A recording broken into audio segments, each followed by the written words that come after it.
Good morning, everyone. Are you ready for some drama? That's what we're going to do today. So we're going to be looking at some very dramatic skies. This is the kind of clouds that I absolutely love. The big puffy ones that look like a big popcorn type of cloud, especially when they have the beautiful light on them. So that's what I thought we would do today. And let me just move on over here to my demo. Okay, so I am working on Arches cold press paper, 140 pound. I didn't put that on there, but 11 by 15. I'm using mainly DaVinci watercolors over here. Before I started, you can see there's some water sitting in each of the wells there, and that's to get my paint nice and gooey so that I can get some good rich color. I'm going to be using mostly a squirrel hair type brush or any type of very soft bristled with a big belly kind of brush, something that'll hold lots. Now when I'm looking at this reference picture here, you might think white clouds, but they are anything but white. They have all this gorgeous color in them. So let's talk about putting that color in there. Before I start, I should probably figure out sort of the configuration of my clouds. I'm going to be using this picture as an inspiration, not necessarily as, I'm not going to try to paint it, like duplicate it in exact detail or anything like that. I just want to get the idea from this reference. So there is a link to this reference in or below this video. So if you want to look this one up, it is a reference from unsplash.com. So I'm going to start off, I like these big billowy clouds at the top, and I'm going to start that maybe over here. Okay, so I don't want to put the big cloud right, the one that's tallest. Don't want to put that right in the center. I want to put it a little bit off to the side. And in this case, I really want to make the cloud the focal point, so I don't want that in the middle. Okay, so put in something like that. Then we have lots of other cloud here, and then it kind of goes off to the sides. I'll take this right off the page.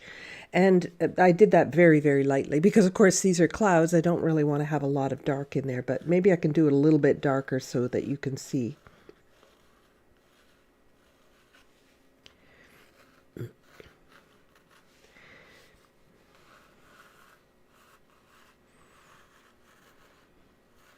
Normally would draw this very lightly, but just for the camera's sake, I will do this.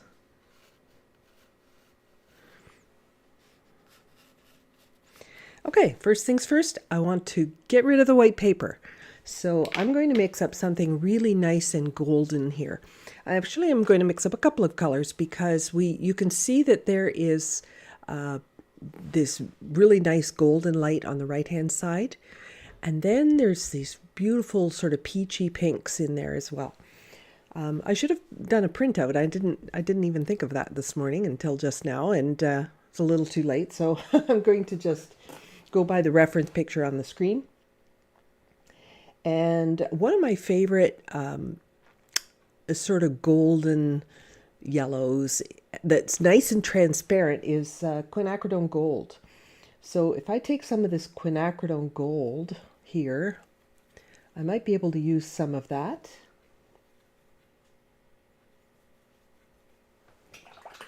I might even use a different temperature of yellow. So this is a nice warm yellow, but how about some aureolin, which is a cool yellow? So I'm going to use that yellow, and you can see that there's a significant difference there as to, how cool it is. This one's a cool yellow. Let me bring it over to the main screen here so you can see it a little better. So I've got this cool yellow, and I've got some quinacridone gold, which you can see looks pretty orange almost. Not so much on the paper. I think it ends up looking a little bit more yellow, but but I also want to bring in a little bit of that peachy pink. So I'm going to use a little permanent rose here as well.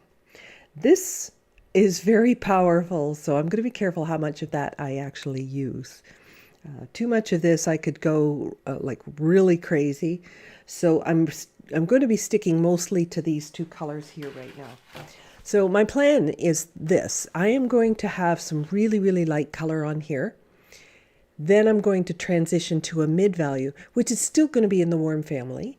And then I'm going to start moving over into the cool shadows. So those purples and blues that are in the cloud.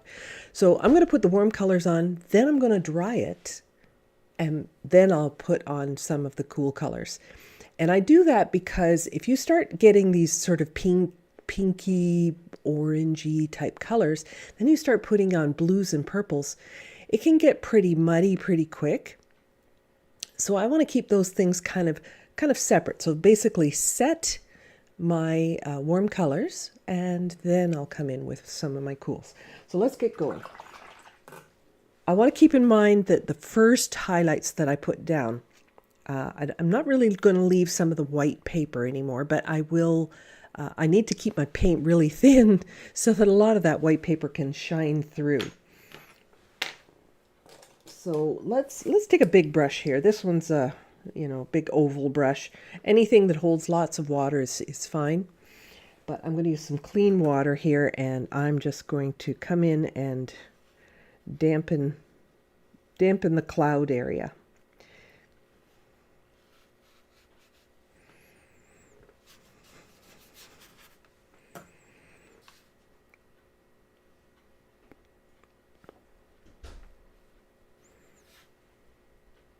I'm such a sucker for this drama. I love these, really strong light warms against the darker cools and that sort of thing. Pretty clouds in the middle of the day are nice, but I like this drama. Okay, so I'm wetting everything right down to the bottom. I just don't want to have like a hard edge on the underside of the cloud. So I'm going to start off with a little bit of this aureolin. So I need to dilute it some. Let's see how strong it is. That's pretty good. And I'm keeping, the light source is coming from this direction. So I'm going to keep a lot of this. Aureolin is a little bit more of a cool than gamboge. Gamboge is a little bit more warm, but if that's what you have, that's fine. Hansa yellow is a good option too. Hansa yellow light.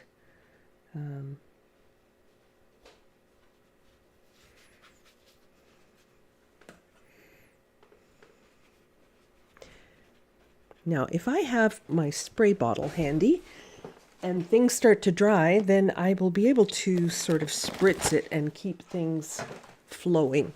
Because one thing we know about clouds is they are gases, and they will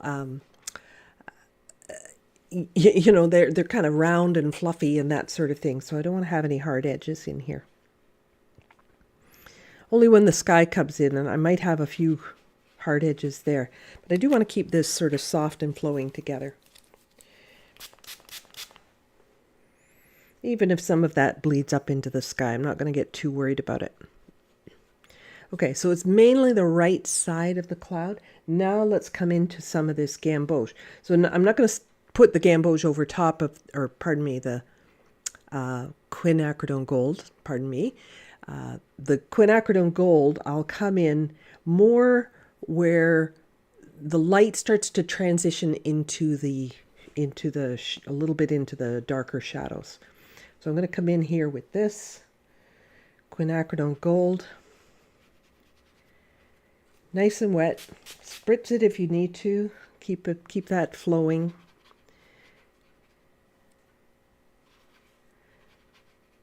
But I'm not going to be afraid of color here in my clouds. I know it seems like kind of a strong color to be using for white clouds, but that's where the drama comes from. All right, so what if I take a little bit of my permanent rose and mix that into my quinacridone gold. Then I start getting this lovely peachy color. You notice I'm leaving some of the left side as white paper. I don't want to layer a warm color entirely underneath where I'm going to be putting cools. So I want to make sure that I'm leaving room to add the cool colors in here. So this one I'm pretty much putting on top of the warm colors I already have existing.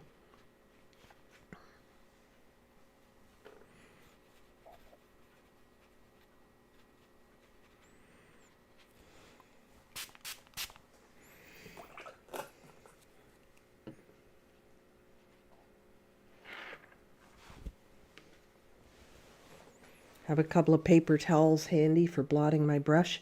And I'm going to come up here just to shape the top parts of the cloud. I want to make sure that I get some contours here, like that sort of rounded part of the cloud. I'm going to try and keep an eye on chat, but if you have a question for me, it's a lot easier for me to spot if you do it in capitals. So if you could do that, that would help me find your question a little more easily. Okay, I'm trying to smooth out anything where I'm getting any sign of a crisp edge. Aside from the outer parts here.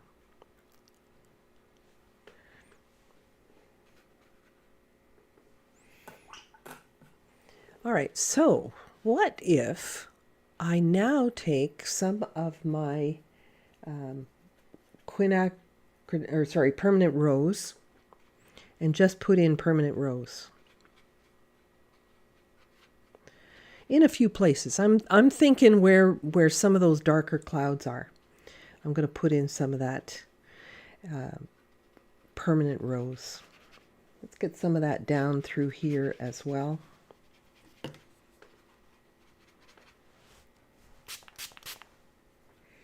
Spray. It kind of looks like I'm putting a lot of heavy color on there. Like it seems so exaggerated. But don't forget how light watercolor is going to be, and we don't see it against any of the darks yet. We are only seeing it against the light. So relatively speaking, it's going to look dark.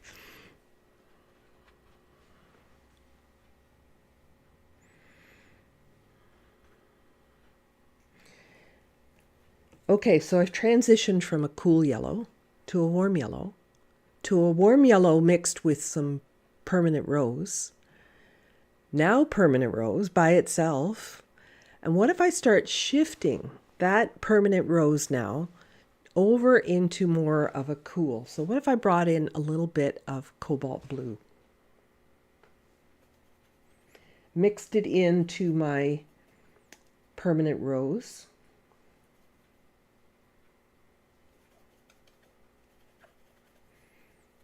Of course, I start to get a purple.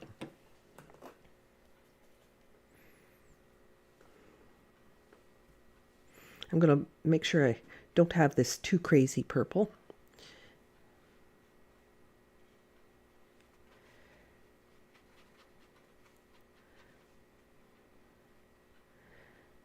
All right, so as I start to come into some of my shadows, what I'm thinking is I need to create some of the little puffs that are in the clouds. You can see that in this reference picture here, how each little mound has light and shadow. So for example, right here, I might put a little bit of that, and I'm blotting my brush for control. I'm going to put a little bit of that shadow right here.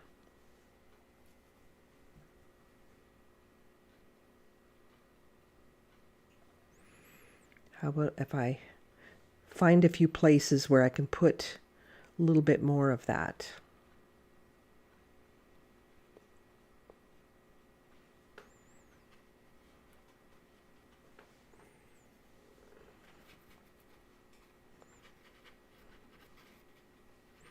This is kind of a reddish purple at the moment.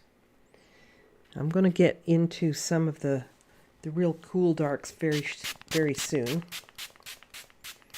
So I'm progressing from that cool yellow to the warm colors, now to the cool shadows.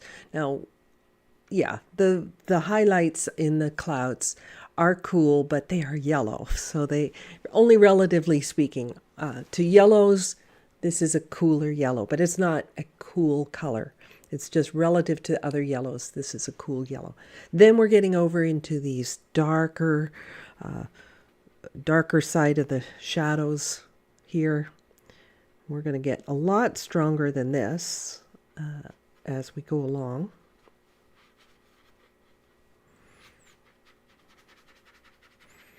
So I'm going from the more general shapes, and then I'll start carving out the smaller shapes out of that. So we're going from general to specific.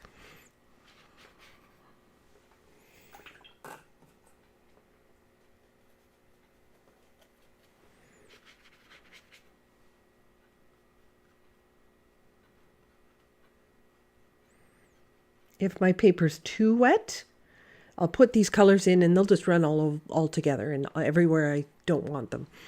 If my color's too dry, or if my paper's too dry, I will have hard lines.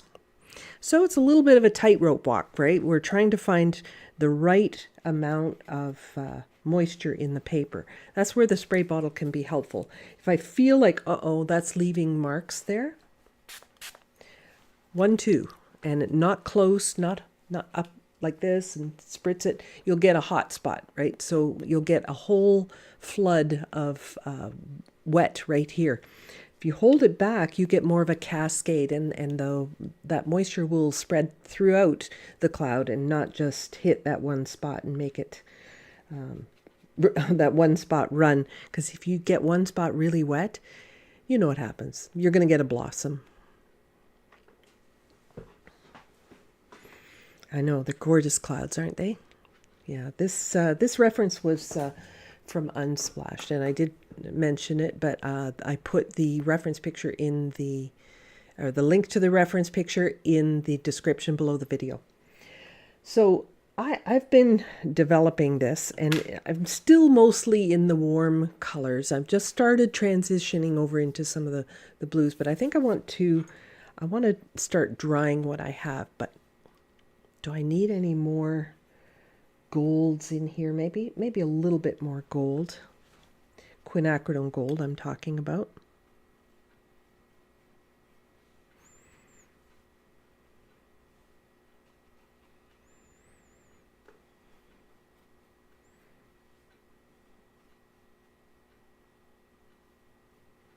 Keeping it mostly to the left.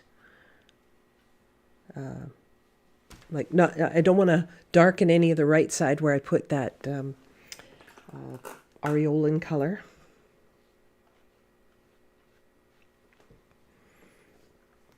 Now I want to dry this, but I'm thinking, what if I lift out a few highlights? I could do that too. So if I blot my brush, right, nice and dry, I can come in and wipe it off on my brush. I can pull out some highlights in some of these places.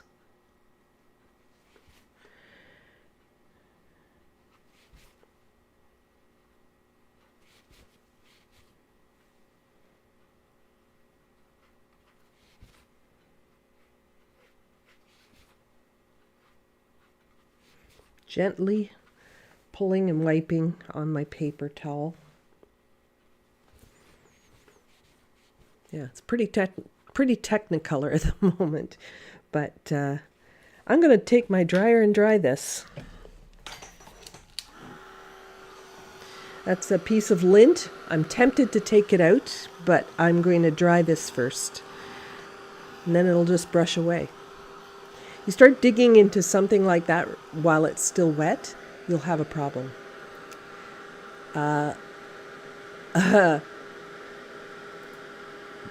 That's a great question, Carol. How do I gauge when it's dry time? Usually when it's sort of a feel thing, so you feel it with your brush. You can feel that the paper's kind of grabbing the color.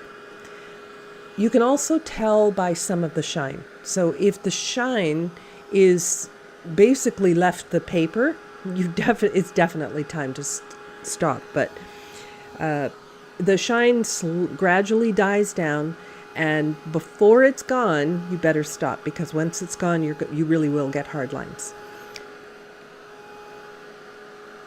It is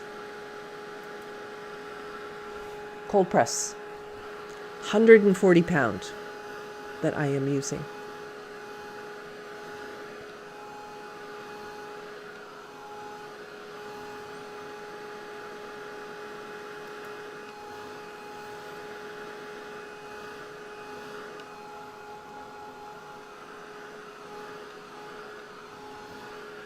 Now look how much lighter that's getting. It seemed like it was so dark when it was wet. So having that beautiful warm color in your cloud really will sort of beef up the intensity of this drama, I guess.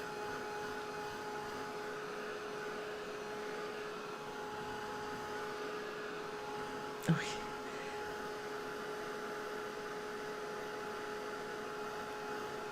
thanks, Marlene. Marlene says, just joined. Wow, I'm definitely going to try this painting. Thanks for all your hard work and dedication. Much appreciated. You are so welcome. I love doing this, actually.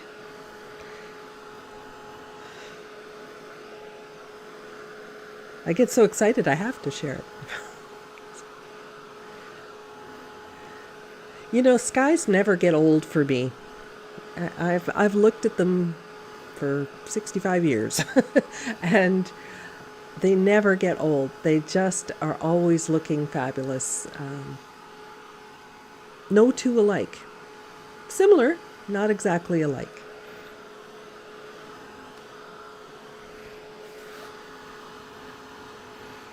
So this is actually a heat tool that I'm using. It's a Ranger Heat It craft tool. And a lot of people say, well, why am I using a heat tool instead of a dryer? Because mainly the dryer is way too noisy.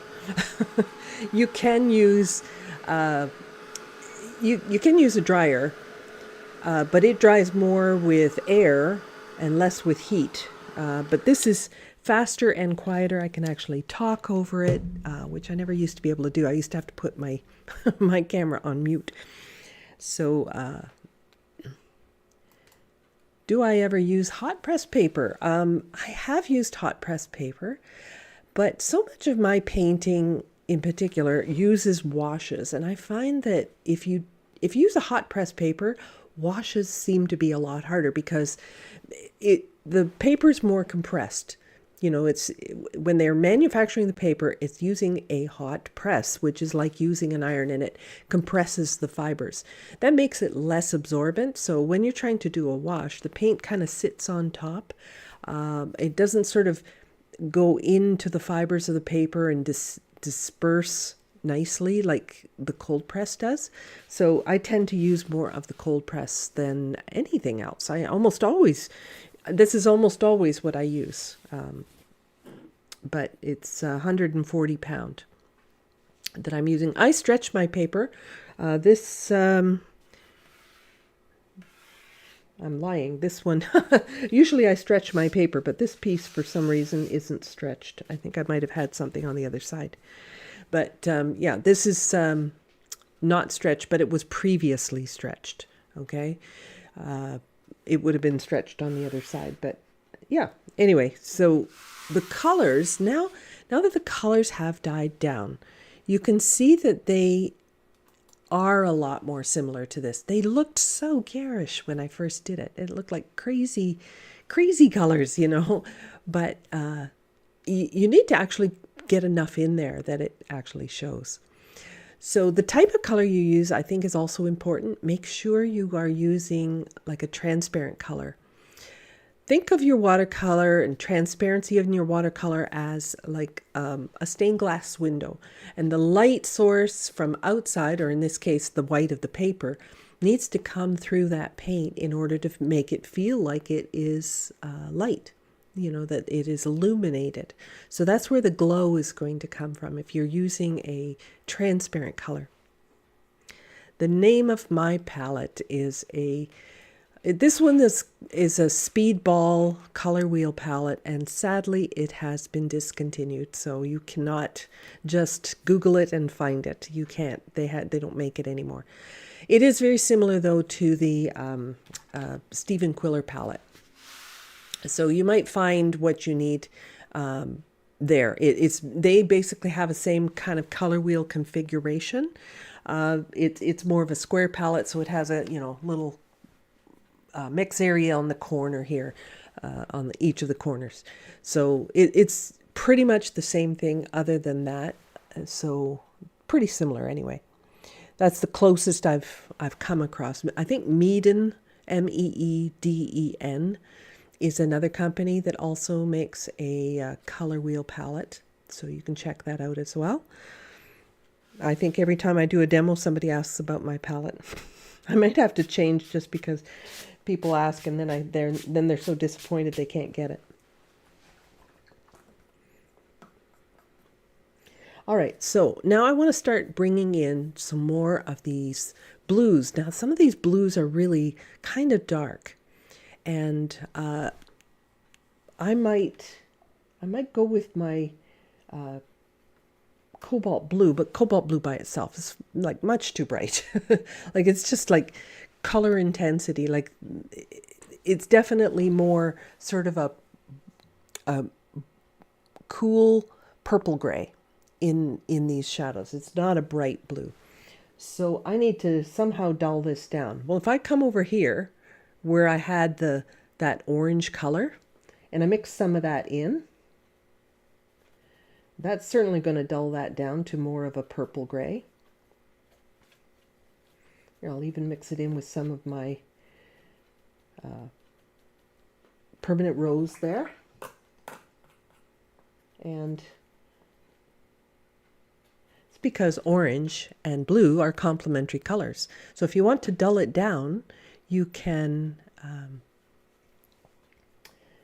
add the complement, and that's going to give you that sort of purple blue gray. A little more red maybe. Let's do a little bit in there. I still want to make it kind of purple, not just dark blue like a navy. All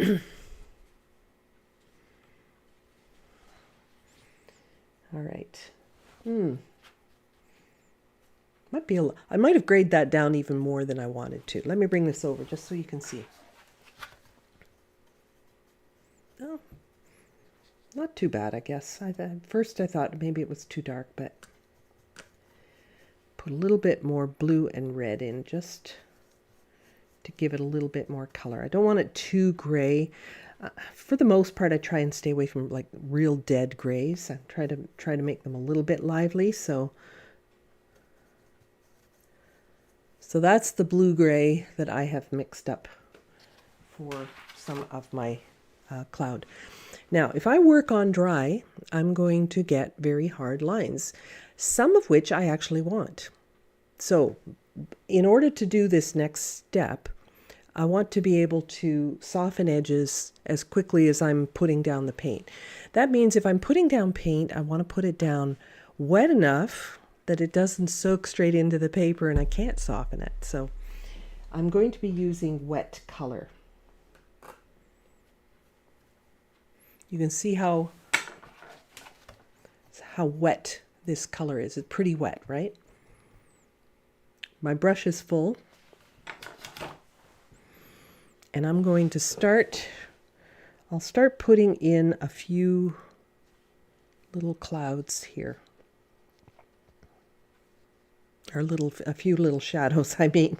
Of course, they're clouds. So I'll put in a little mark there. Rinse and blot. And I'm going to start here outside in the clean area and walk up to it.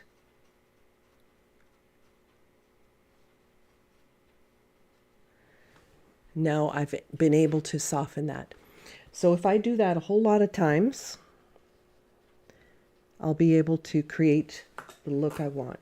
You could have a second brush if you wanted to, so you don't have to keep rinsing and blotting your brush every time. You could have a second brush available so that you can soften your edges quickly, kind of the two-brush method.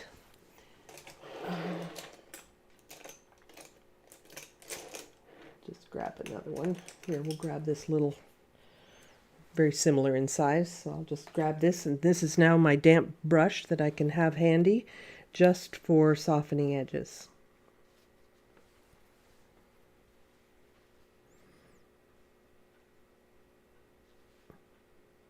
Now as I shape one sort of puff in the cloud, I have to remember what's at the bottom of that cloud, right? This cloud is in front, so therefore I don't want to soften or mess up this part of the cloud, the highlight part of the cloud.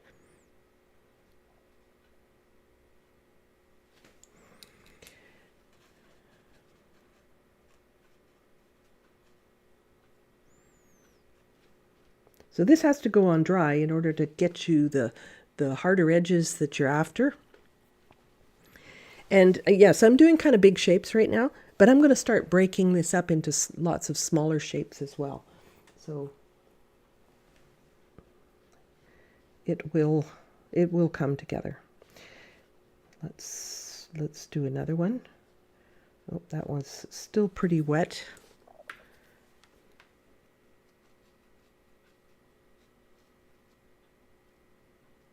So I'm always thinking of the negative painting. So negative painting. Here I'm negative painting this cloud.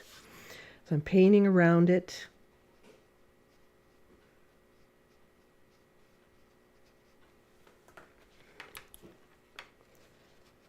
And you can soften below as well, but in this type of cloud, you're going to get a lot of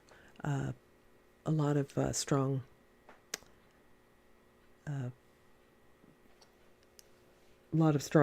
edges there.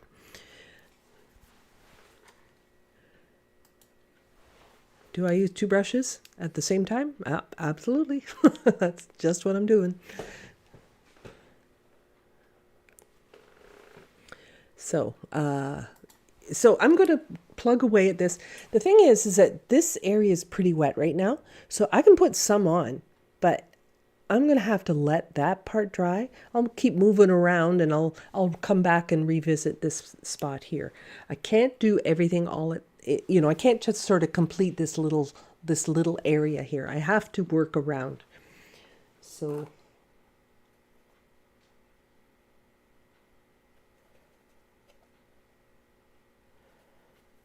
I can change up my purple a little bit here and there as well, because I think that that's kind of really interesting to have it change. So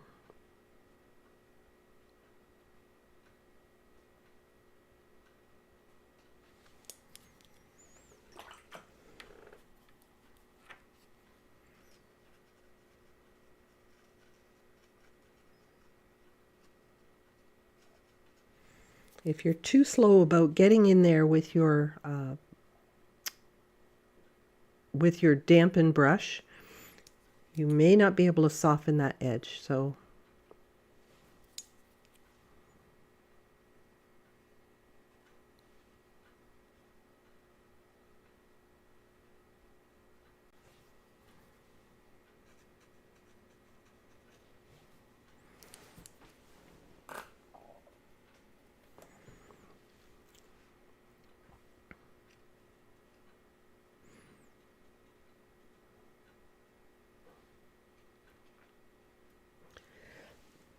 pardon me.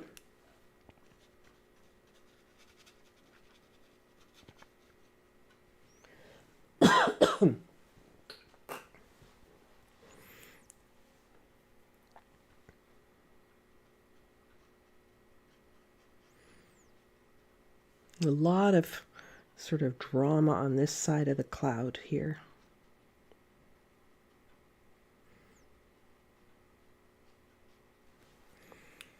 But all of this edge here is still wet enough that if I come in with a damp brush and hit that, that's going to soften.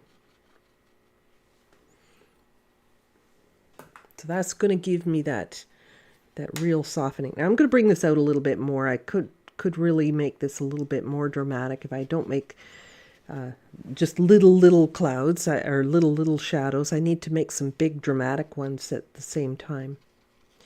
So we'll get a little bit more paint in here.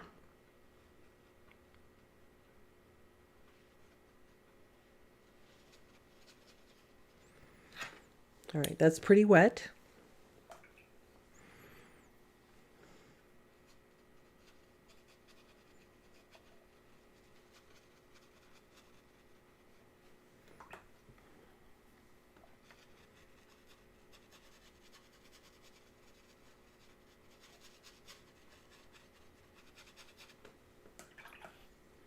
Keep cleaning this brush that you're trying to use to soften the edges, because if it starts to get dirty, you're going to start just pulling out and making sort of unwanted hard lines. I'm just kind of softening around the bottom of this. Don't know where I'm going with that just yet, so I'll just soften it. Whenever you need to continue something, it's a good idea to soften the edge of it, because if you don't know exactly where it's going, you don't want a hard edge. You can't cover a hard edge once it has fully dried. It's really tough. So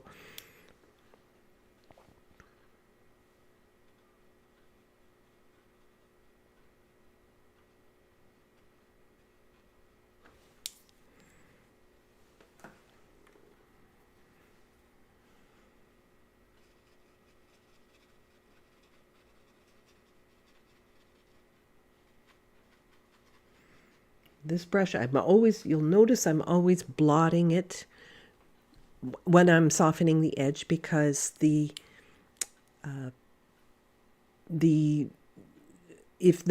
that brush for softening is too wet, it's just gonna push the paint back, and it's gonna make a blossom going in this direction, which you don't want. So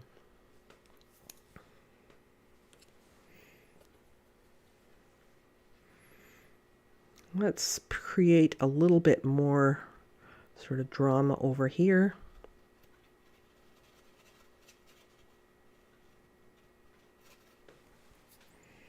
Don't try to bite off more than you can chew. Just do a little bit. Soften the edges before they dry.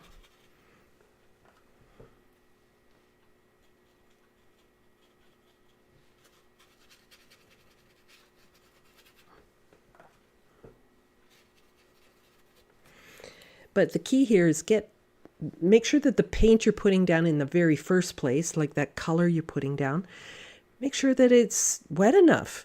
If it's not wet enough, it's just going to go straight into the paper. Then you can't move it. So make sure the paint you're putting down is wet enough to start with.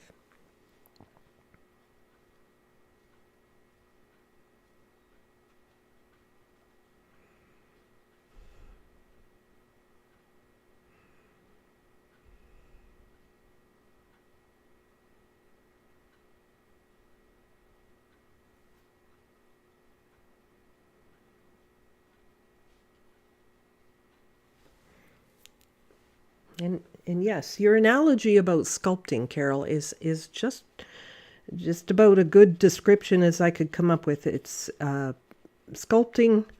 That's what we're doing with these shapes, especially the negative painting shapes.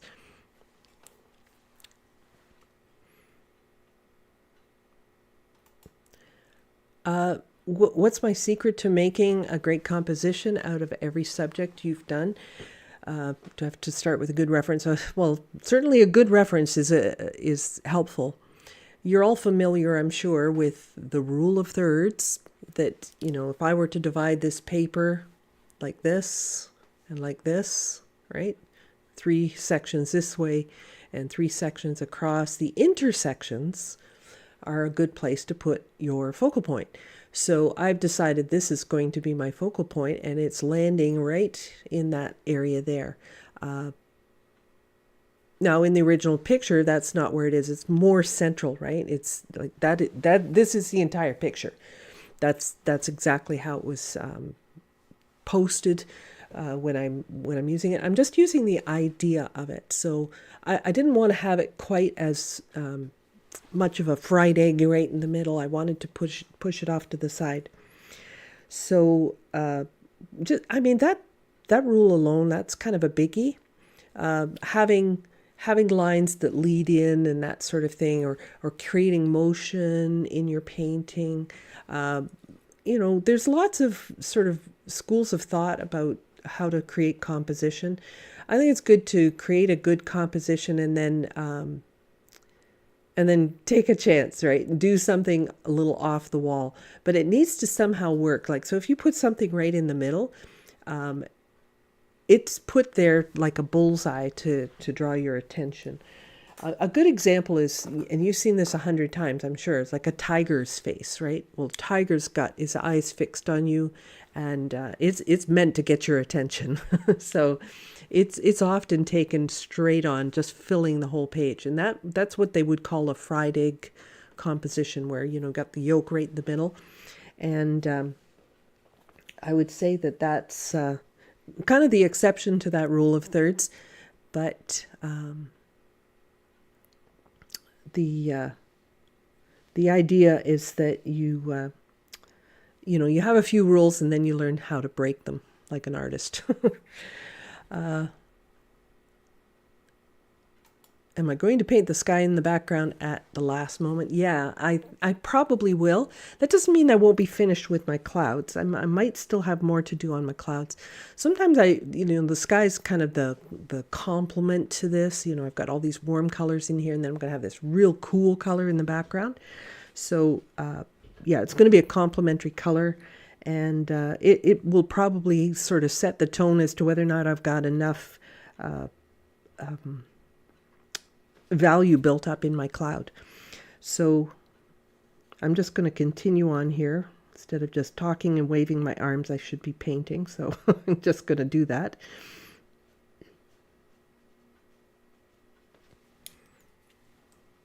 I'm coming back to an area that's mostly dry here, but just to show you that you can sort of go back in and continue building in certain areas.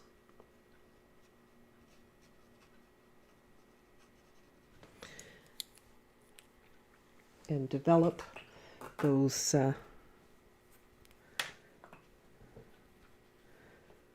highlights and shadows. I don't know that I want to get it quite that much shadow in there, so I'll just use my blotted brush, push back on that a little bit. Don't want it too heavy.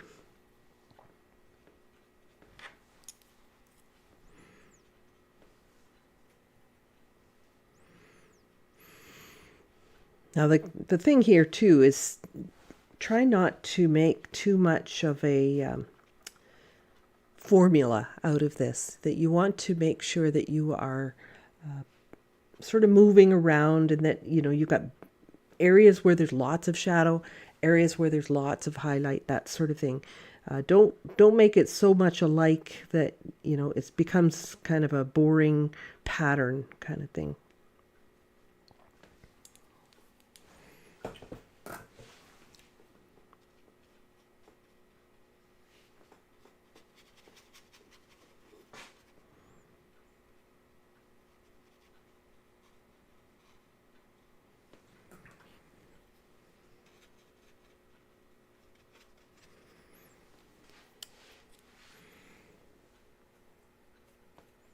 Carving these things out, and actually that's a good description. I actually have my board flat for this. A lot of people do work on an angle, and that's really not a bad practice. I just happen to be working flat. My camera is directly overhead, so I don't angle it too much. Yeah, and if you do angle your piece, most of your paint's going to run it, of course, gravity's going to pull it downward, and it will it will flow more quickly the wetter your or the more steeper the angle. So if you have your board at an angle, it's the paint's going to flow a lot more quickly. I tend to use, if I'm going to use my painting at an angle, it's with the deliberate intention of making my paint run down. That works really well on things like if you're doing a building and you want to start at the top and you want to keep the top nice and dry because you've got these sort of shapes to carve out, but then you want it to sort of fade as it comes down, lose more detail because you want to put things in the foreground. That's a good application for working on an angle. If you're trying to do a graduated wash, that sort of thing, that's a good way to do that.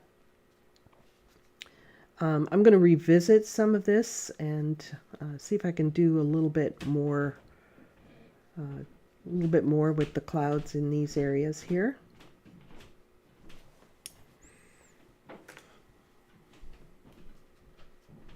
Just make a little bit more impact there.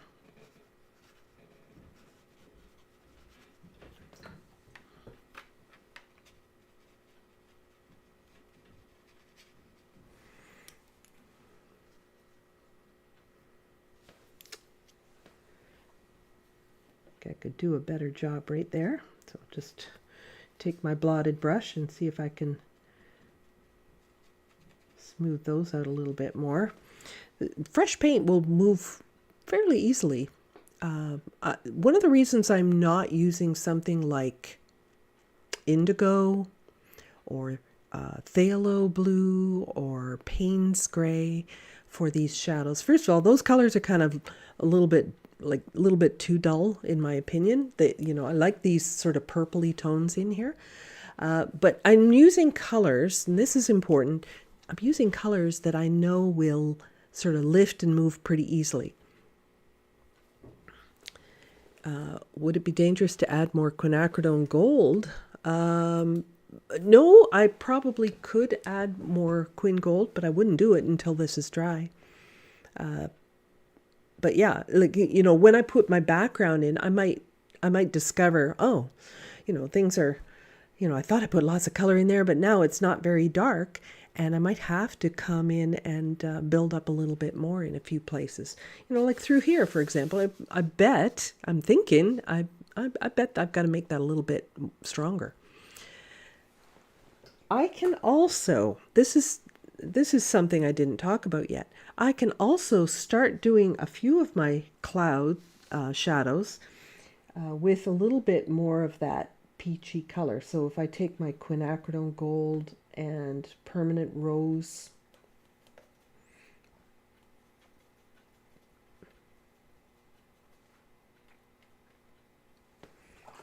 don't think I had my brush very clean when I was mixing that, but quin gold, permanent rose,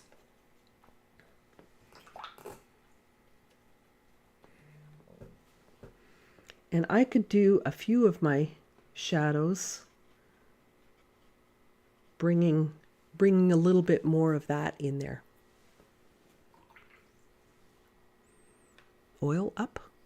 I don't know what that means.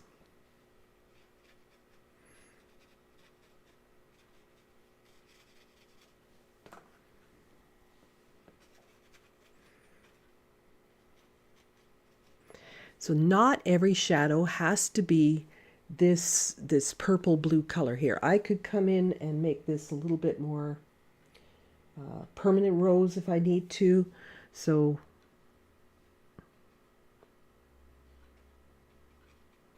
start blending that into my cooler shadows. Trying not to be boring, making all my shadows the same. Rinse and blot. Keep those edges softened as I'm going along. Like look how dramatic that is.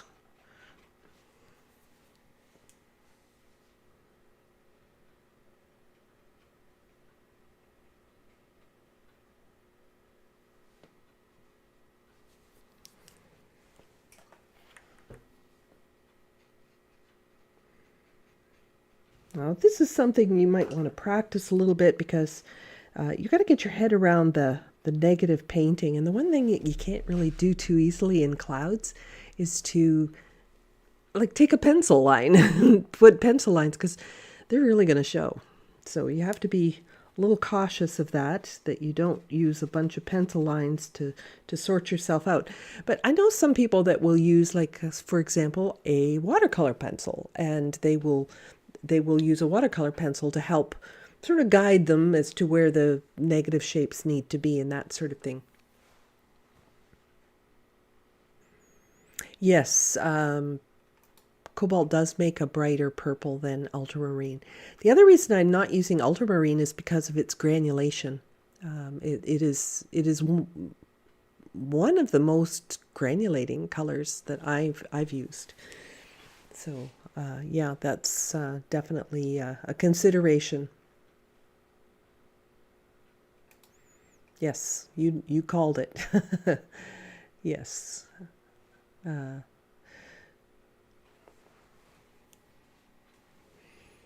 Right, so back to, I'm running out of color here, so I'm going to have to mix some more up. I'm going to take my cobalt blue, permanent rose, make my purple, add my orange to it, or some quin gold to it would be fine as well. Put a little quin gold in there. That definitely dulls down that purple. I just added too much though. So we'll have to build up a little more. That's okay, because I'm going to be using a lot of this color anyway. So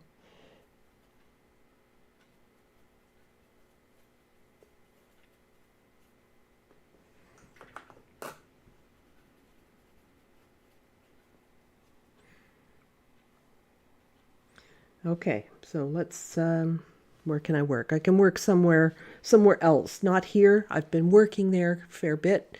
That looks funny. Looks funny right now, but it only looks funny because that's the only place it is.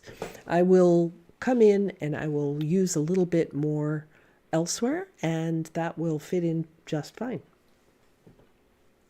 Trust the process. You've heard that before.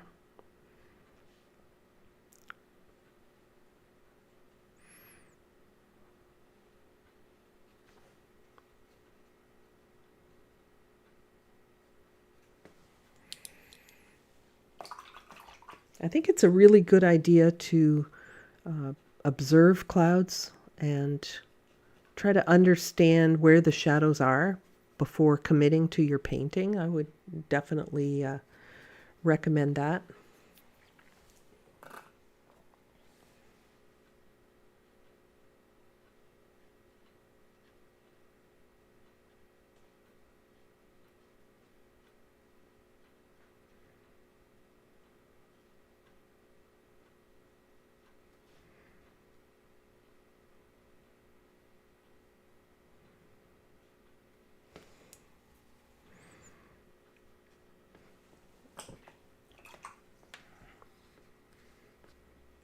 Brush wasn't as clean as I thought it was.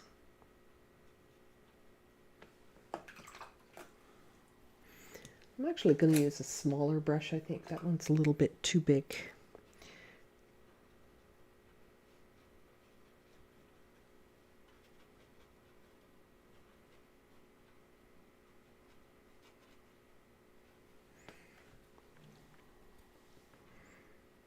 So you can see all this sort of texture I'm building on this cloud.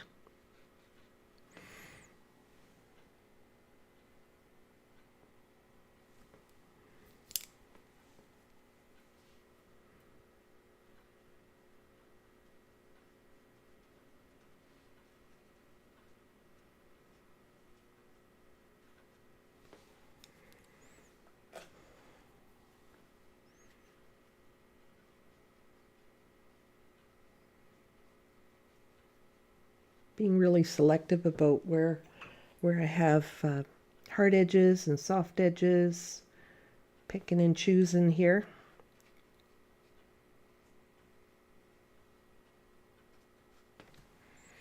Now that's very dramatic.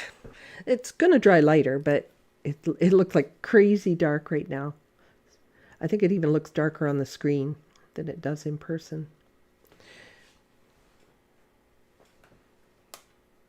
But that puddle's not as thin as the last one, the last color I put down. So the last time I mixed up that color, so it's a little stronger, which is okay. I'm kind of liking the drama.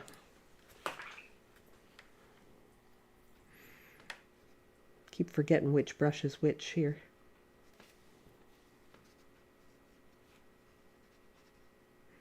Find a few places to make extra dark.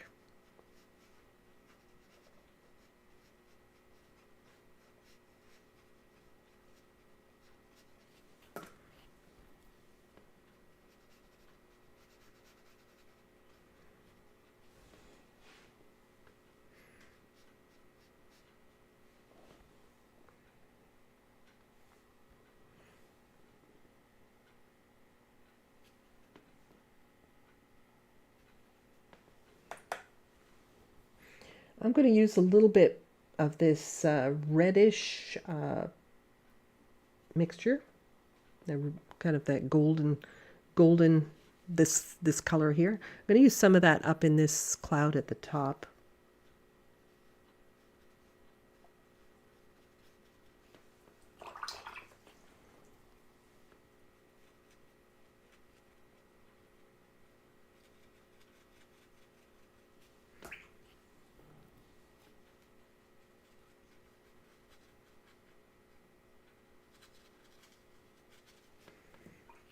Seems more appropriate. It seems like the light is hitting this cloud even brighter than, you know, these ones down here. So I'm using the different color there to give me, it's still shadow, but it's not as dark a shadow.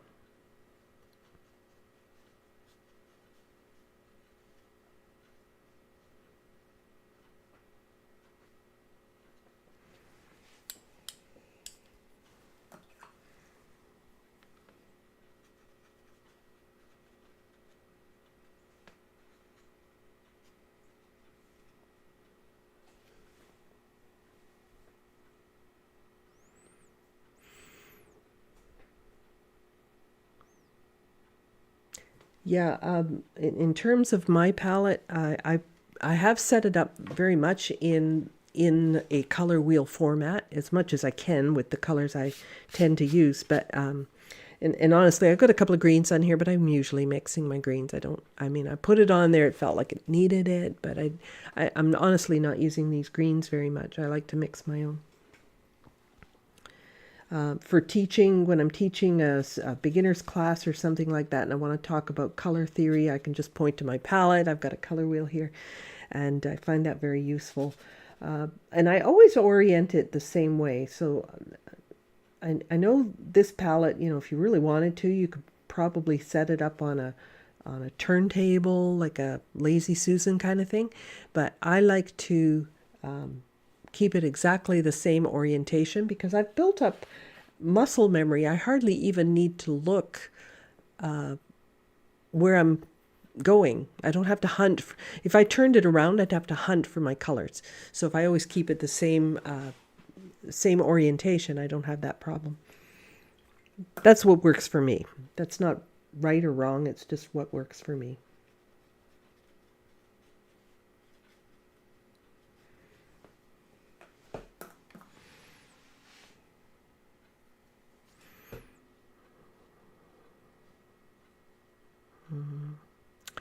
Let me see here. We'll just put in a few more negative shapes here.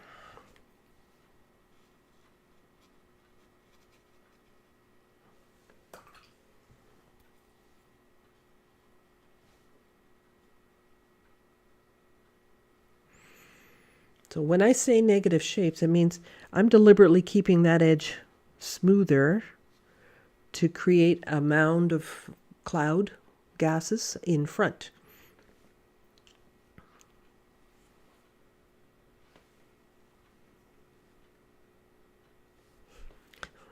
Thanks, Carol.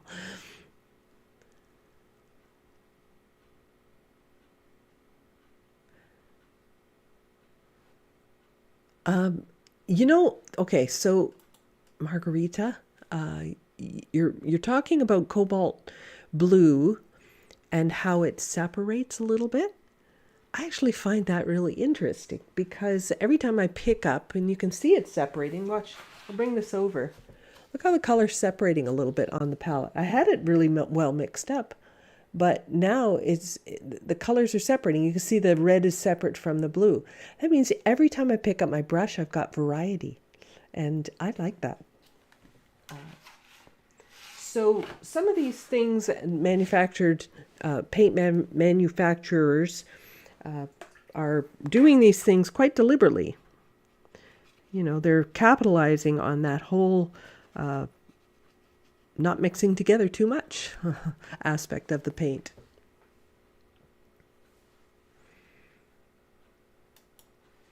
This is very true. Using color harmony in the painting, it's easier when you use the same blue use in your mixes as in your sky. That is true. Some of that will come across through the layers.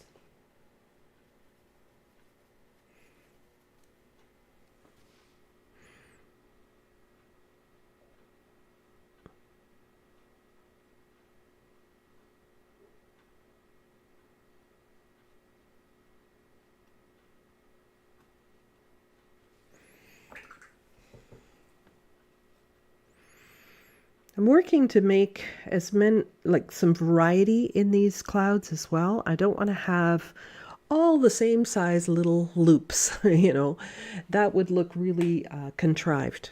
So I'm really trying to make sure I've got some really small ones, really big ones. Some of them are softened, some of them are bold, that kind of thing. I'm really trying to do that.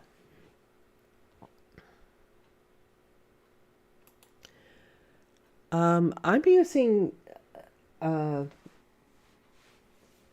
cobalt blue is by DaVinci, and it's not a hue. It's actually a like the original cobalt blue. Some of the paints are naturally granular because the granules of, you know, the whatever is used in creating the pigment. Like if you're using actual cobalt, it's a stone. So the stone can only be ground so fine. Whereas if I took something else, organic, say, you know, if I were creating pigment from flowers, for example, well, flowers they'll grind up into powder very easily.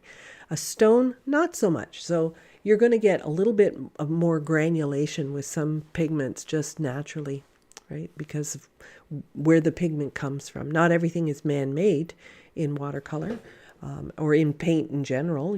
We're using the same pigments for oils and acrylics and everything else. Some of the paints are just naturally that way. So regardless of brand you buy it from, you may have the same granulation problem.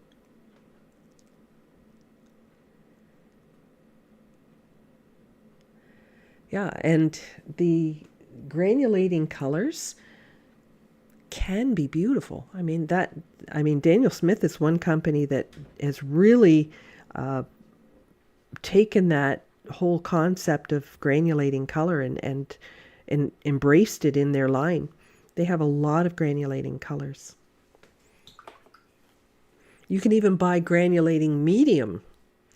I have some granulation medium, so that's to add texture to your paints.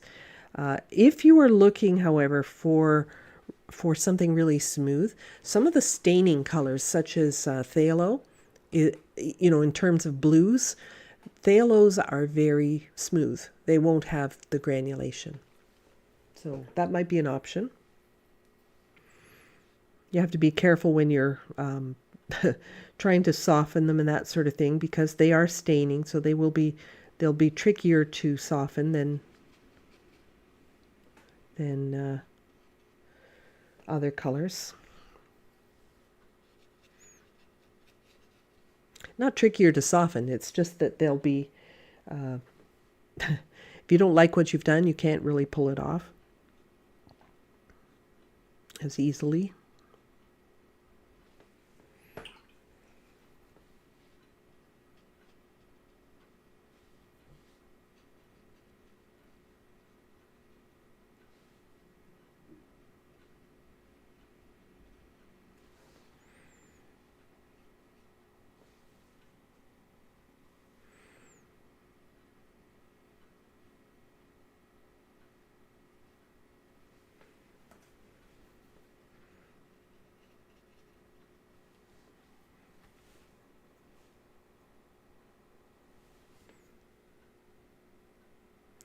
Kuretake.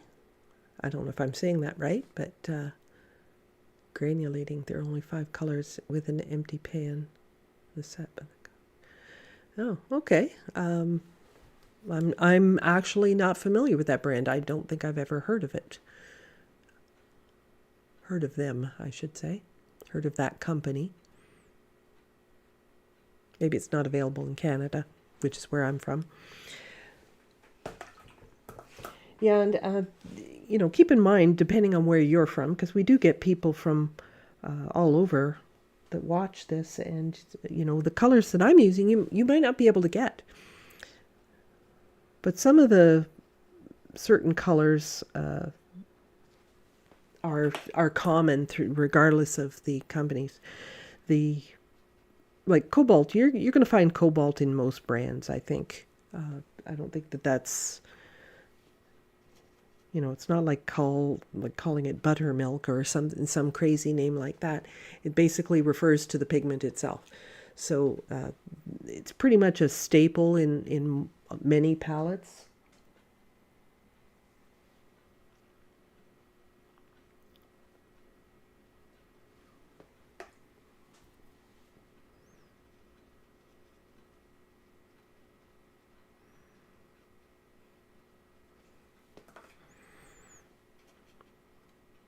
Now, because this cloud is so dark, I'm thinking this is going to make some shadow down in here. So I'm going to put just kind of a dark area down in here, just because I think that's what's going to happen with this cloud. It's going to make shadow on another cloud.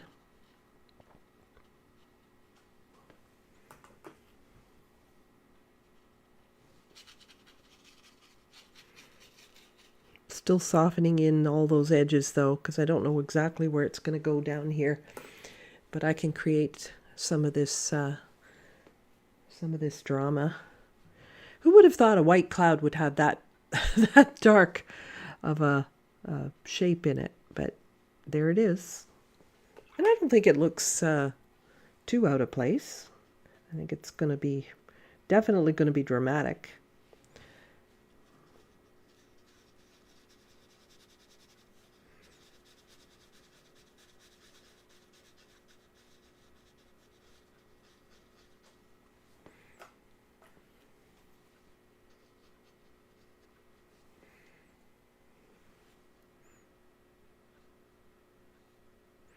Just remember, if you've got the light, it's probably going to be fairly consistent throughout your painting, but you know, sometimes you just get a beam of light that comes across the top of a cloud too. You know, if there's other clouds that are, you know, if there's a cloud off of the page here that's making a shadow all along this bottom part, well, then you're not going to see all that orange color in there.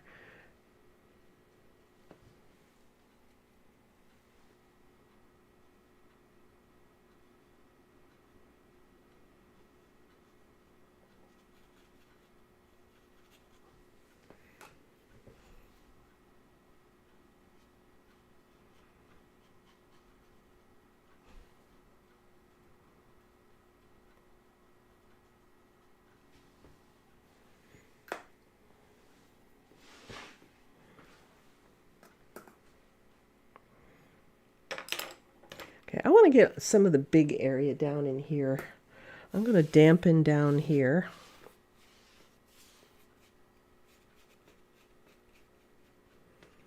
My brush is only damp now. It was quite wet when I touched the paper, but the more I brush, the drier the brush gets. So as I come up into here, now I'm not hitting this with really wet color. So this could be really dangerous to do if your brush was really wet coming into these fresh areas. So I'm going to make sure that my brush is, now it's just a little bit damp, and I can come into these areas and without consequence, right? I'm not going to have a problem there. Now this is pretty, we haven't done any work right there, so I can get it fairly wet right there. Fairly wet at the bottom, but blot my brush as I come up into the fresh paint that I did. Now I can come in and create a little bit more in here.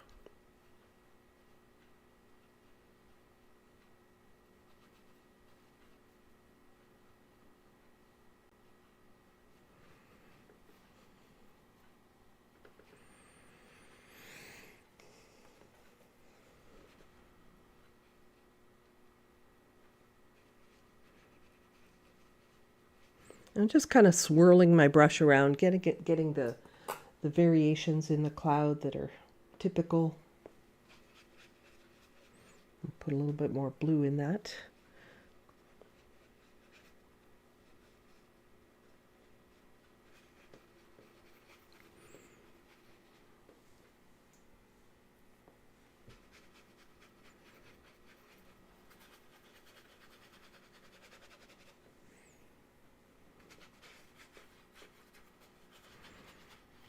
See the variations in purple that I'm getting here? That separating color, I'm actually using it to my advantage here. Now,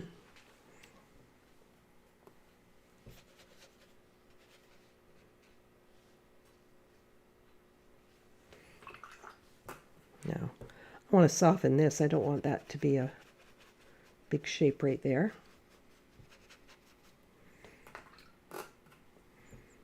When you're softening an area, start where the clean area is and work into the dark. Don't pull the dark out into the clean area. That is what will create a new hard line.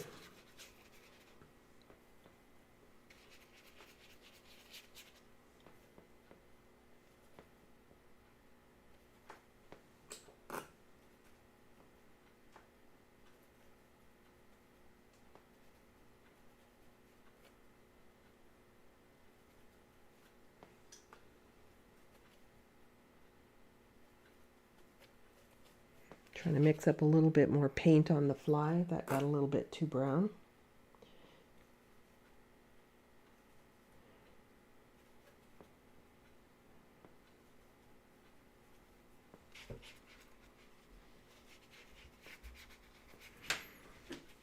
Spray bottle is a good way to keep this wet.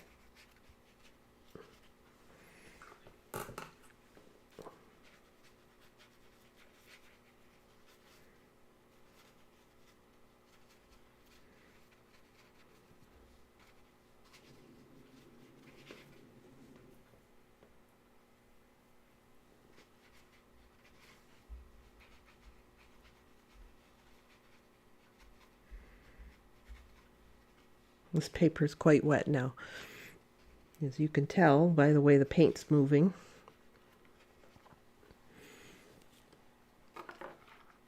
So much fun. I can't wait to get the sky in there.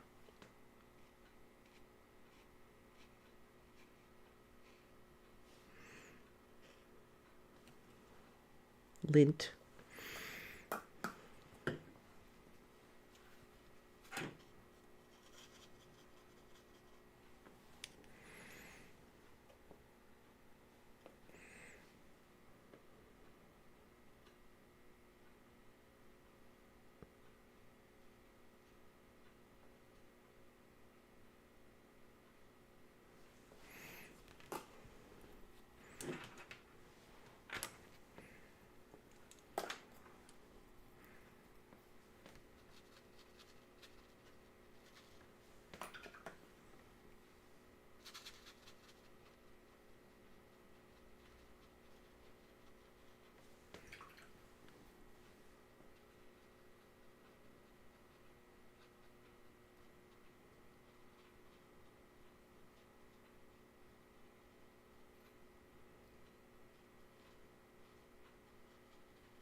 getting paint on my sleeve.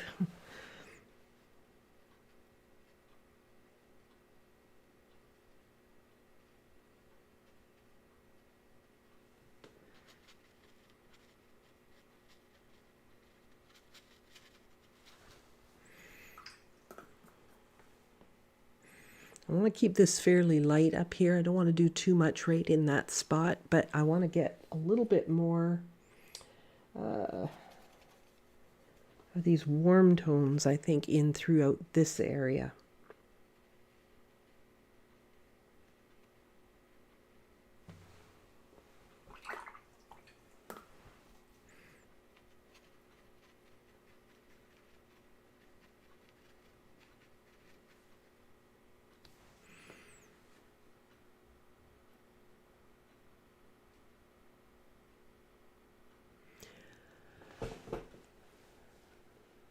If you have like a phthalo blue red shade, that might be closer.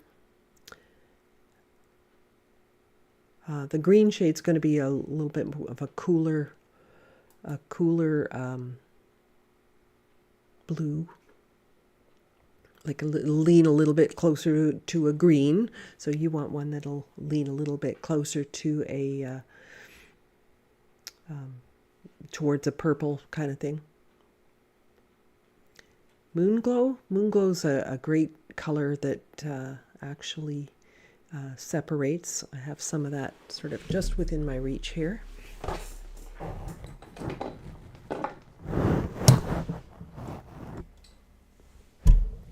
And you can tell how this separates. Pretty close to what I've mixed here, actually. But that's one that will definitely separate. So if I wet this and set it aside, this is Daniel Smith Moonglow. You can probably watch as that separates while it dries. It's kind of an interesting color. Very popular. But I am adding some reds in here.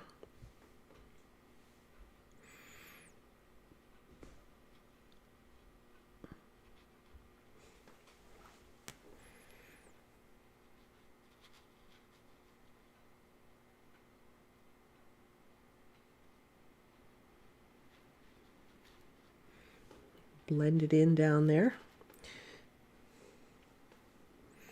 Now my red is not pure red. It's permanent rose that I've mixed with quinacridone gold.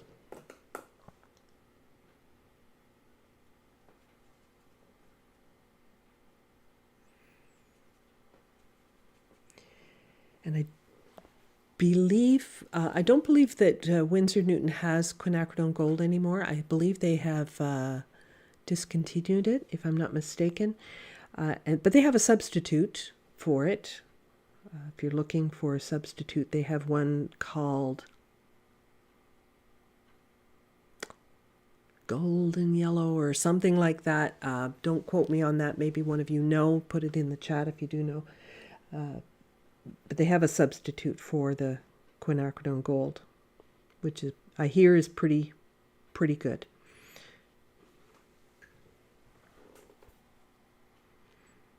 There's this sort of common misconception that a hue or a substitute color isn't as good as the original, but that's not always the case. Sometimes a hue or a substitute color is made because the first color is toxic, or maybe it's like ridiculously expensive. Maybe it has a problem, like it's fugitive. So, very often new colors are created from the original idea just because there's a flaw with the original color. I think I have to dry this. I don't think this was wet, but I want to work in dry, so I'm going to dry what I have here, because a lot of this, I wet kind of a lot of the bottom here, and I want this to dry. I I can't create these shapes if I'm working on wet paper.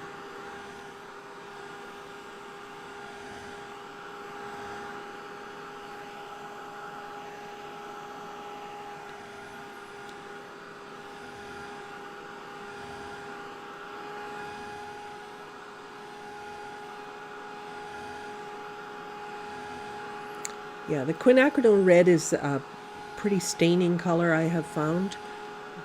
It certainly stains my palette anyway, but it's a beautiful color. Transparent gold deep, thank you. Yes, that's the original. The quinacridone gold they stopped making.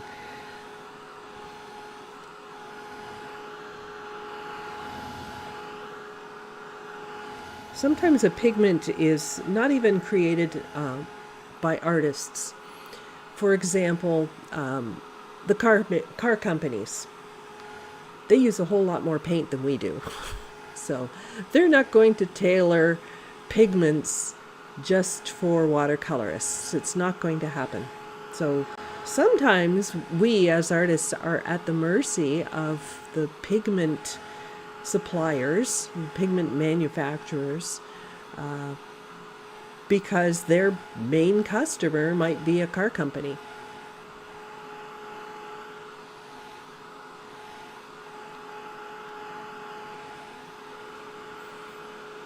I'm going to scroll back to see what Christina's tip is.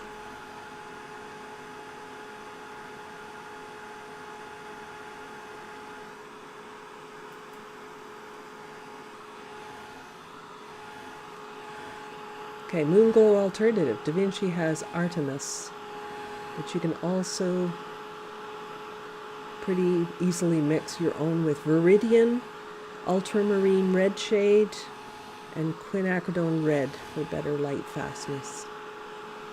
Thanks, Christina.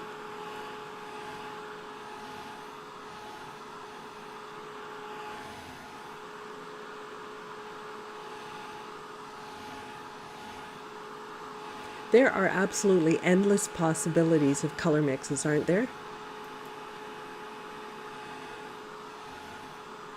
Some companies have discontinued the azo yellow, azo gold colors, and so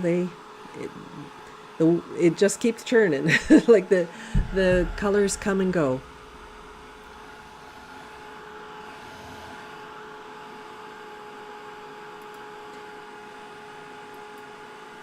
Yes, Canson purchased the Arch brand, so they are now manufacturing it. As far as I know, I don't think that they have changed the procedure for creating the paper.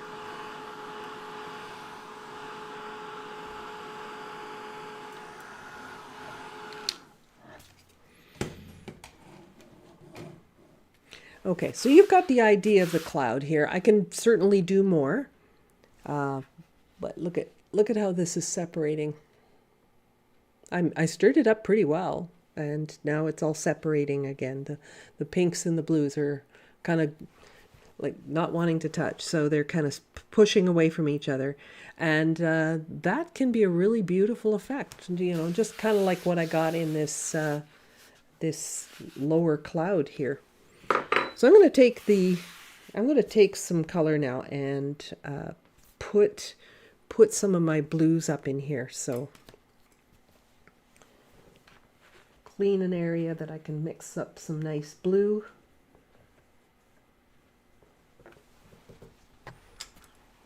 And I'm going to use a pretty large brush for this. This one's, what is this? I don't know anymore. It peeled. the paint peeled off of it. I think it's a 1. But like dress sizes, numbers don't mean that much. Because they keep keep shifting it and changing what the sizes mean.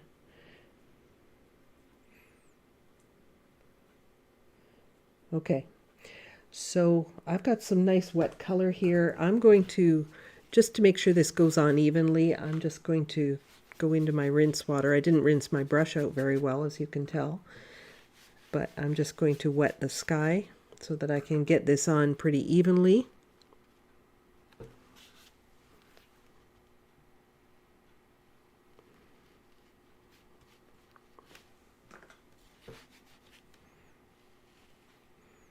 Coming close to my clouds, but I'll take the paint up to it as I go.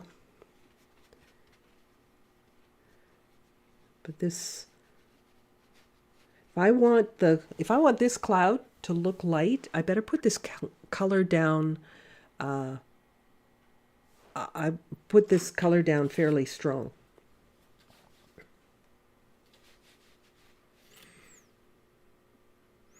So I don't mind that there's a bit of color in my brush at the moment. Helps you to see where I'm wetting too.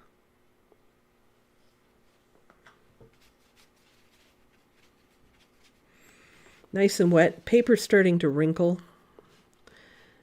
which is a little annoying, but it's not a big problem.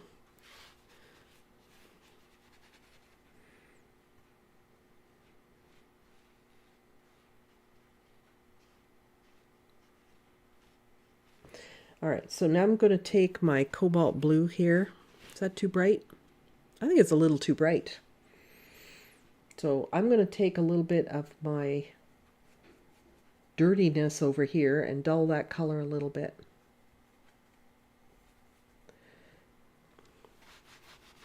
I don't want it too pretty.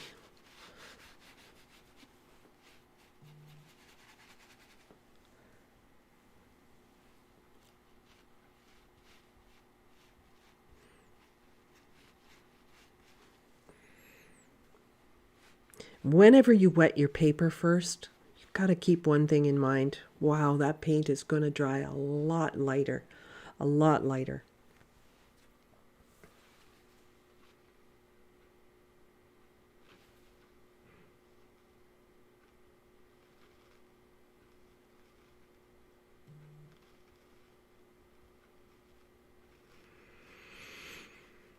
And you can see what's happening as the paper wrinkles, that it gets valleys and the water wants, or the paint wants to run into those valleys and all of that. So I have to be very aware of that.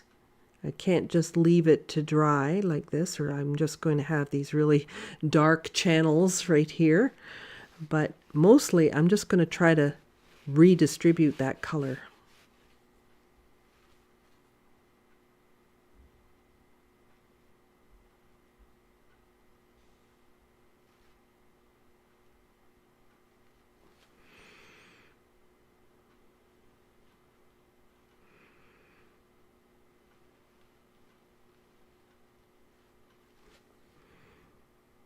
So I didn't bring the water right up to the cloud. I am just taking my wet color right here and cleaning it up as I go.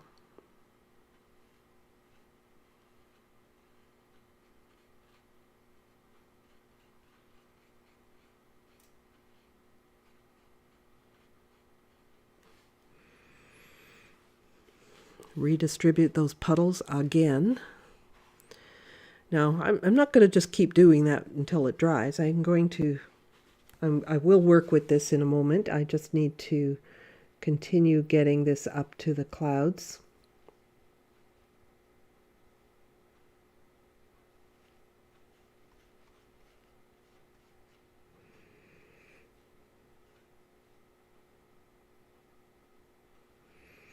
This is the one type of cloud that doesn't have a lot of softness in the sky. It's actually pretty defined. So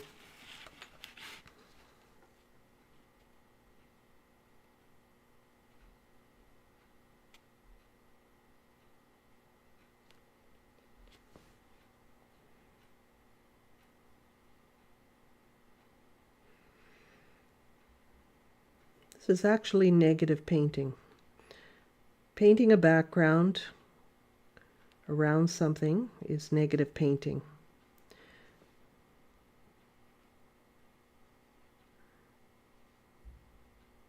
It's just a lot easier when the object is there. Then you can see what it is you're painting around.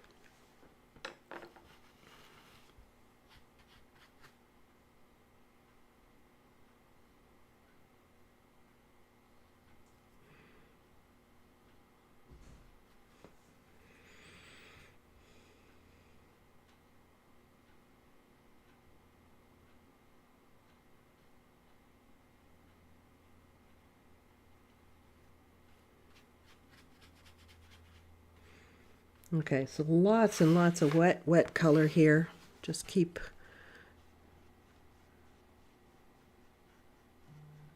redistributing that pigment and paint, that wet color, so that I can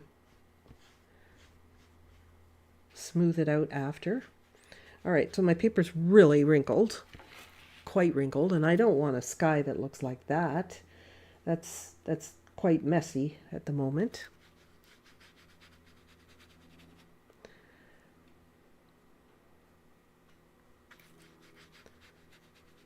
I also want to make sure that it doesn't dry too light, which I think it's going to do.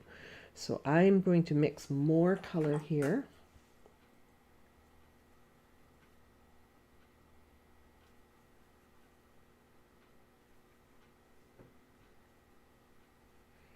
Trying not to get too clean a blue.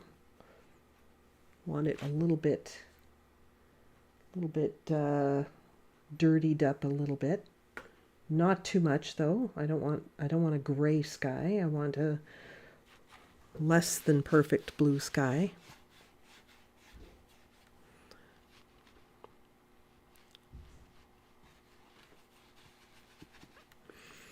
And as I'm applying this, I'm really making sure that I'm not aggressively brushing my paper. It's really wet right now, which means it's really fragile. So I have to be aware of that and be very careful when I'm doing a lot of brushing around. I can actually damage the paper.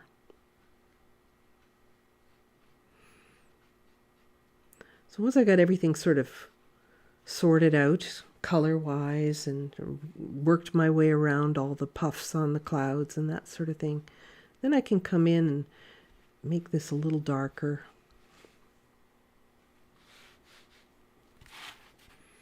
See, the darker I make it, doesn't that cloud look even more dramatic? It's like crazy dramatic.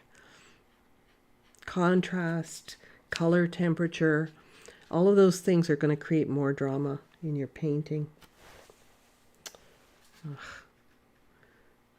Paint on my sleeve.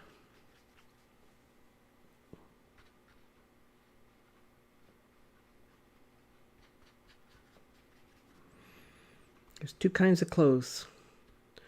Clothes that don't have paint on them yet, and those that do.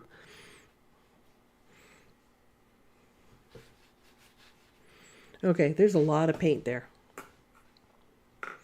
So I want to move this around. I better have some paper towel ready because this is going to make a mess. Paper towel ready.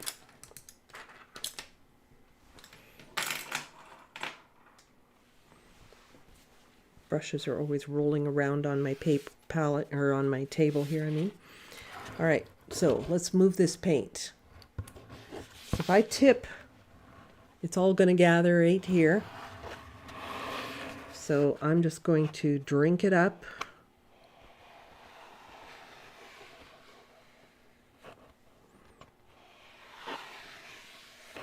I'm going to tip it some more.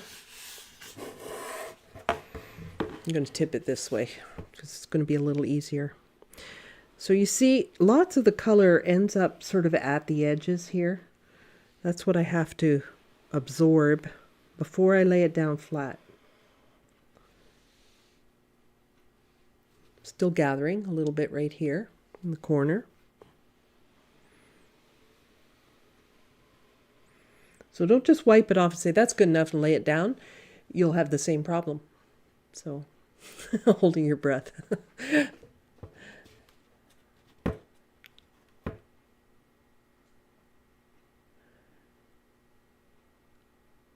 I don't want a white, yeah, Margot, I don't want a white rim. There's actually no white in the paper, in the painting. There's lighter, there's lighter color along the edge. Maybe you heard light, not white. Or maybe you heard white, not light. But lighter, yeah, there's lighter color at the edges of the clouds. Okay, so I'm sitting here tipping my board, making sure that it doesn't keep gathering there. And even though I think, oh, it's pretty much stopped, there it is again, right? So you're going to think that it's done, and it's may not be. So just show a little patience here and just hold off laying it down flat until you know.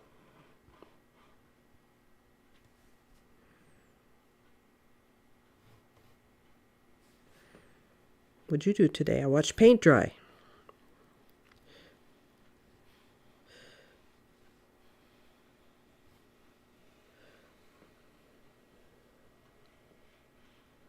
All right, so I could sit here, keep tilting it, or I could start drying it so that it'll stop running down.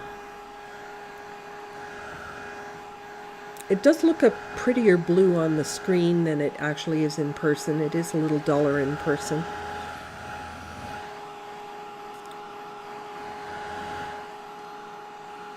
Okay, the shine is, with the help of the dryer here, the shine is starting to die down. So I'm going to lay it down and finish drying.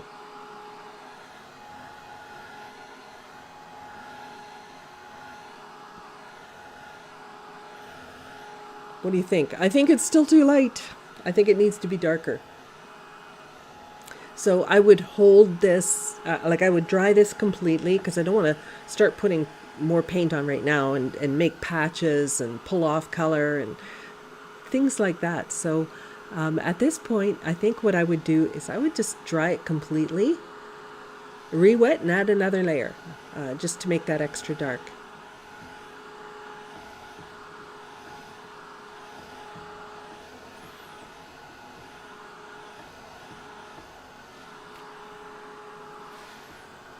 It's definitely still wet.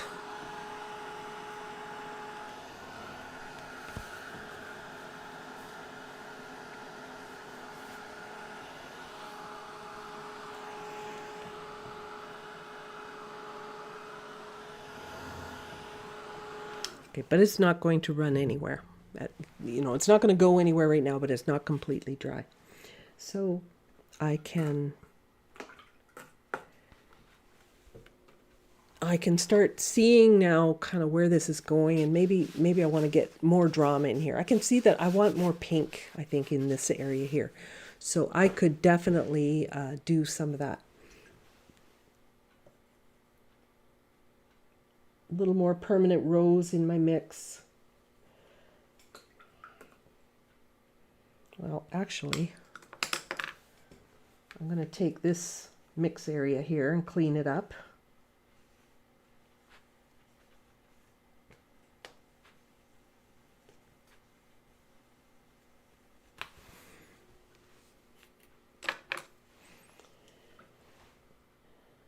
Some permanent rose. Let's get that a little cleaner. I don't too much blue left in that little mix area that I don't want to be sloppy about this. I want to put some clean color in. Quinacridone gold. Some permanent rose.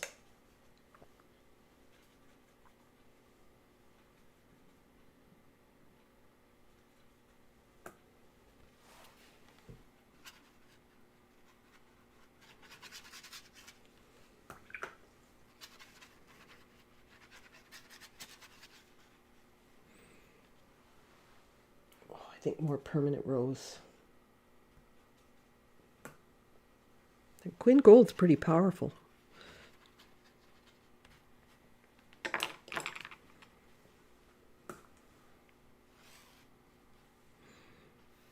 Taking my big brush just to get all that sort of softened in there.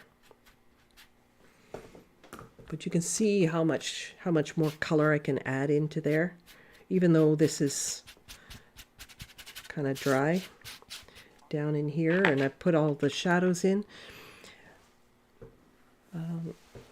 Let's grab a little more paper towel that's not soaking wet.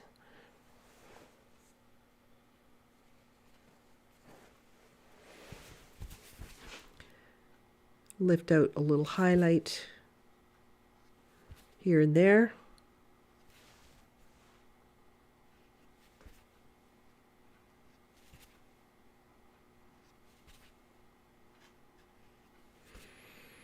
But overall, I've made that peachier and a little more red.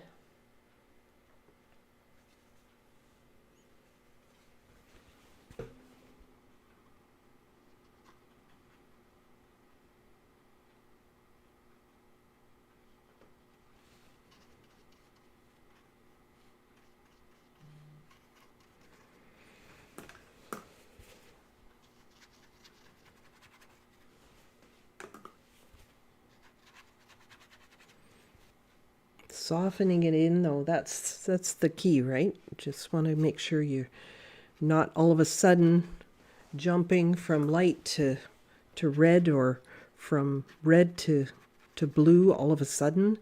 That I'm, trying to keep it melted into that color. And it looks strong right now, but it will dry a lot lighter. Just keep remembering that we're going to dry a lot lighter.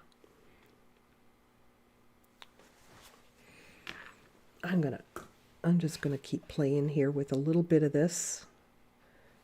All this area here I'm going to get wet.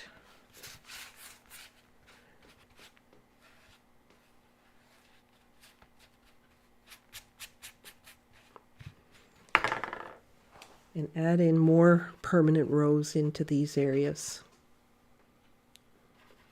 Not in the brightest highlight, just in the middle value, like sort of where it's in between, right?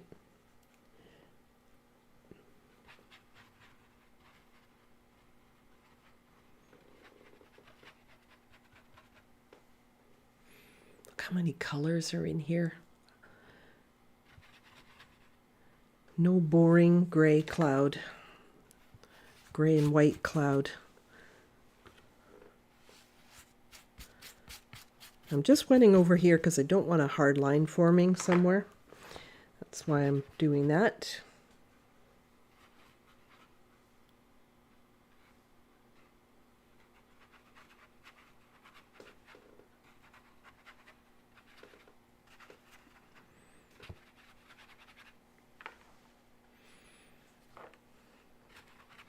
Seems kind of technicolor, but it won't seem that way in the end.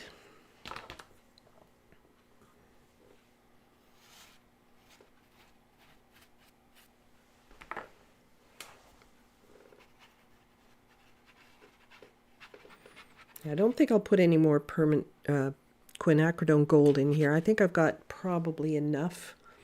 I think it just needs more of the permanent rose.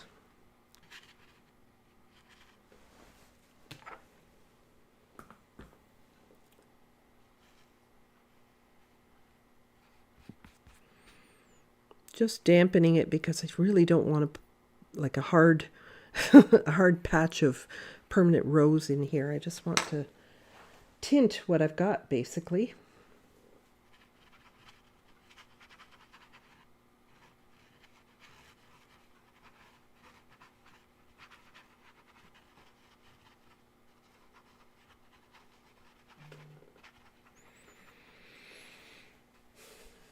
There we go. So, and you can see lots and lots of this kind of thing. I could just keep building up. I mean, this is the focal point of this whole painting, right? The painting's not of a landscape so much. It's about the cloud. That's all there is to it. So I would definitely dry areas and then build up some more and that sort of thing. But the important part here is keeping the warmth in the highlight, the lightness in the highlight, right? So if I built more darks down below here, this part of the cloud is going to look lighter, just comparatively speaking. You're welcome.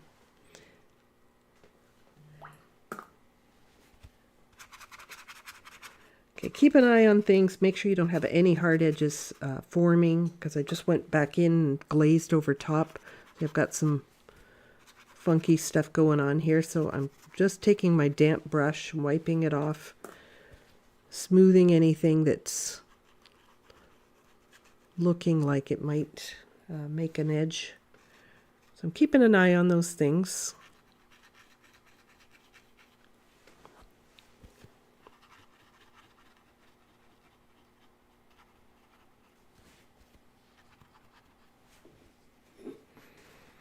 And let's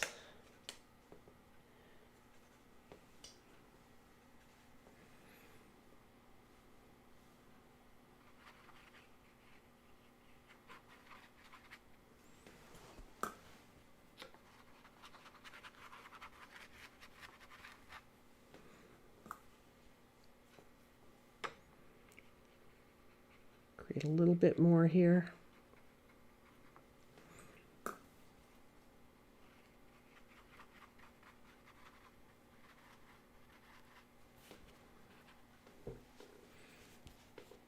Now you can see this cloud starting to kind of, like it's further away, it's getting more light, that sort of thing.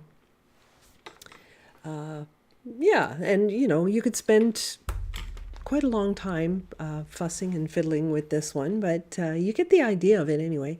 The shadows always stay on the left. You've got lots of combination of colors in here. Don't make any boring gray shadows. Don't mix a gray. You know, you can go a little purple, go a little blue, go a little bit more burgundy, whatever the case may be, but don't go boring gray. That's I guess my big advice is don't go boring gray. It'll make your painting a little more lively, and don't leave your whites of your paper just boring white either. The quinacridone gold, the aureolin definitely warmed up those colors. It feels more like sunshine when you've got those warm colors in there. So these are important things. All right, well, I guess we better wrap this one up. We've gone on long enough, but you could have a lot of fun with this one. Just take your time, play. You can, with it being as organic as it is, this there's no right or wrong entirely. I mean, you've got obviously things you could, you know, if you put a shadow in the wrong place, that would be strange looking, but you can invent basically your own cloud. I didn't go directly from the photograph or from the reference picture. I just used it for the idea. I love the light in it and that sort of thing. So keep an eye on those blossoms and things like that. So I'm going to let you go, and I want you to enjoy your week, and we will see you again next week, same time, 10 o'clock Toronto time in the morning. And so have a wonderful week, everybody. Bye.